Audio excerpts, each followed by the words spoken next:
All right, let us begin. We're going to now look at objects that we call projectiles. Projectiles have projectile motion. A projectile is an object undergoing only the force of gravity on it as it moves through two-dimensional space. The path that object takes is called its trajectory.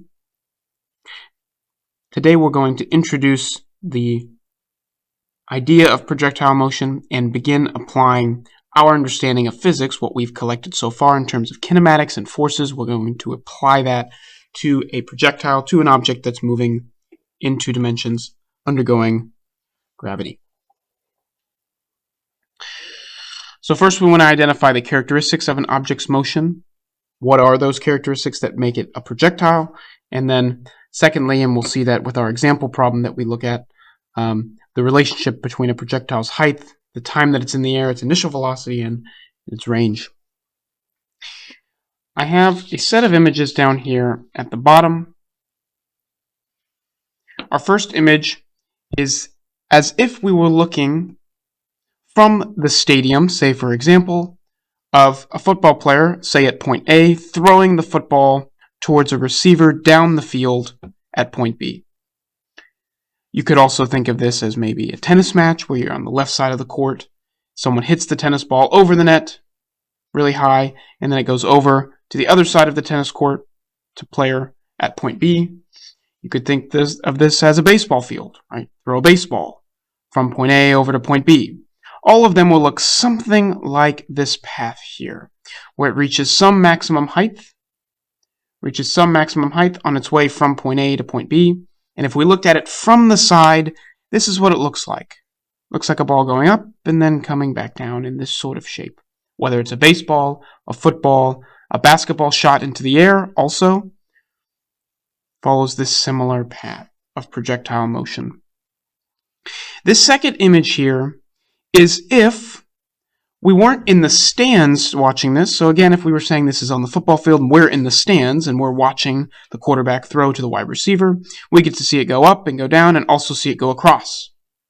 Our second picture here, though, only looks at the y dimension. We only can see the ball go up and go back down.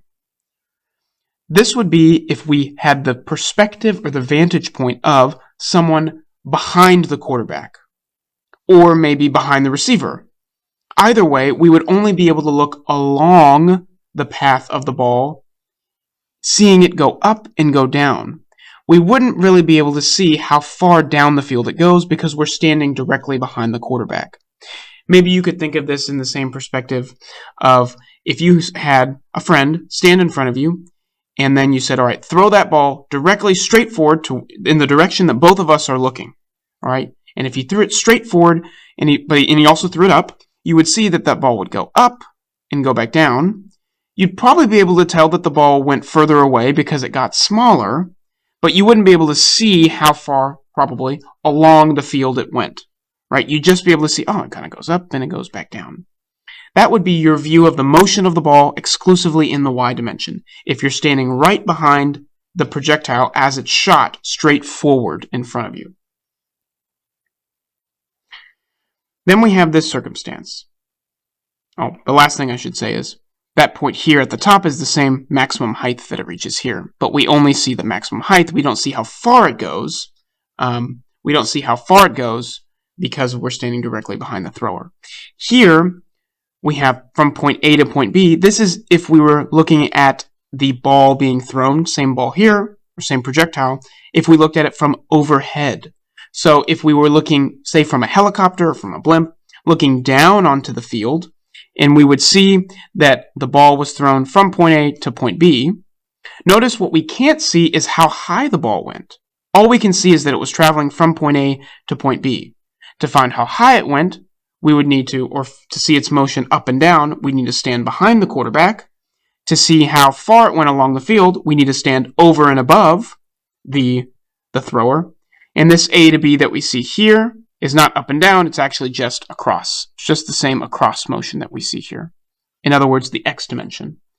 Well, really, it's both of these pictures here from the perspective of someone standing behind the thrower or someone standing over and above and looking down, seeing it go from A to B, these two pictures really merge together, and that's what we're seeing here. We're seeing the ball go up and then go down. As it's going up and go down, it's going over. It's going over somewhat in the x dimension. That's our third picture. It's going up somewhat in the y dimension. That's our second picture. This is what we mean by projectile motion. And this first idea that we have presented here is the independence of the x and the y axis. So the fact that the ball travels along the ground does not affect the fact that the ball goes up and then goes back down. It's these two separate pictures together that make up projectile motion. That's our first characteristic of an object that's in projectile motion.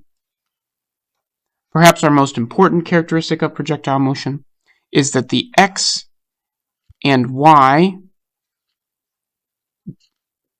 dimensions of motion are independent of each other. Are independent of each other. They're independent of each other. We could say also, same way of saying motion in x does not affect y.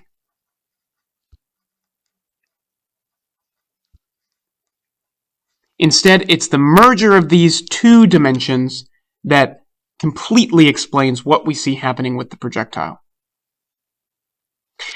Let's use this space above here to draw the free body diagram for our projectile. So our baseball, our football, our tennis ball, something sent through the air, no longer being pushed by a rocket or by a tennis racket that hit it, that pushed it forward, or a baseball being hit by a baseball bat. The only force we're going to say that's considering as acting on this is the object's weight. The object's weight. Of course, there is a very important force that we are not drawing on this diagram, on this free body diagram, and that is drag, right? We're going to neglect drag because it's a very complicated force that as long as our object isn't moving super duper fast, then it's a fair assumption to say most of the motion is described through weight, or through the force of gravity on the object. All right, with this in mind, we can make some conclusions about the characteristics of a projectile. First, we'll say, let's look at the forces in the x dimension. If we look at the forces in the x dimension, we see that there are none. If we look at our free body diagram, there are no forces acting in the x dimension. Therefore, if we don't have a net force in the x dimension, our acceleration in the x dimension is also 0. If we have no acceleration in the x dimension, then we have no change in velocity, because that's what we mean by acceleration, that the velocity changes in some period of time. Finally, we can conclude that our initial velocity in the x dimension is the same as our final velocity in the x dimension, because there is no force acting in the x dimension. Of course, there would be drag, but we're neglecting that, but that's a fair assumption for objects moving relatively slowly. Our importance here is no acceleration in the x dimension, so our final and initial velocity are the same. All right, point 3. What are the forces acting on our projectile in the y dimension? Well, we do have a force, that is the weight, that equals our mass times acceleration in the y dimension. That weight is operating in the negative direction.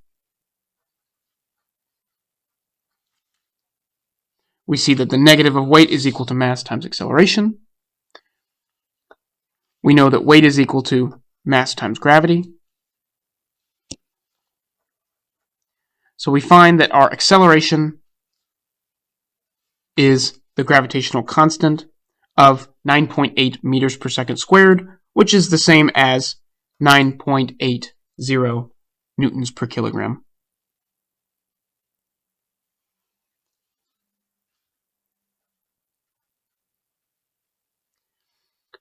So we do have acceleration in the y dimension, and that's why when we looked at our ball, That's why we see it go up. It's slowing down as it gets to the top, and then speeds back up once it gets to the top and is going down.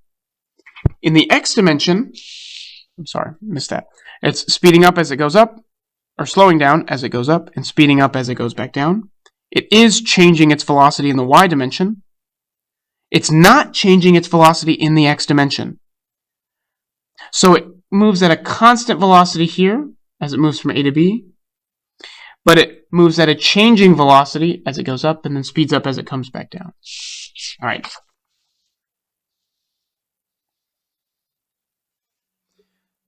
The last thing we'll say is that the path, the trajectory or path, or trajectory of a projectile is parabolic.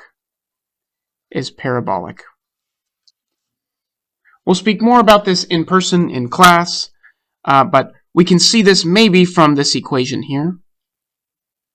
From our second Kinemax equation, we get an idea of the parabolic nature of our projectile. In the x dimension, our object's moving at a constant velocity, so there's no acceleration here. We just get, as time goes on, the position in x changes, right? So it keeps moving at a constant velocity in x. What happens in the y dimension? In the y dimension, this would be in y, this would be in x, this would be in x. In the y dimension, when we use kinematics to analyze what's happening there, we do have an acceleration. So we have a squared value as it's related to time. So as time goes on, as we have some constant change in the x dimension because of some constant change in time, we have a non-constant change. We have a parabolic or a quadratic change in the position of y because it depends on this t squared, right? That's a basic explanation, very basic explanation of why it's parabolic. There's a more exhaustive explanation that I can offer. But we also see this visually speaking, right? We see this whenever we throw a ball really high and really fast over in the air. It has this inverted parabolic shape. These are our 4 basic tenets of an object that is in projectile motion. The x and y dimensions are independent, therefore we can apply our kinemax equations in x and our kinemax equations in y. Our acceleration in the x dimension is 0 because there is no net force in the x direction. There is a net force in the y direction, so we do have an acceleration. That acceleration is negative 9.80 meters per second, just like a ball being dropped.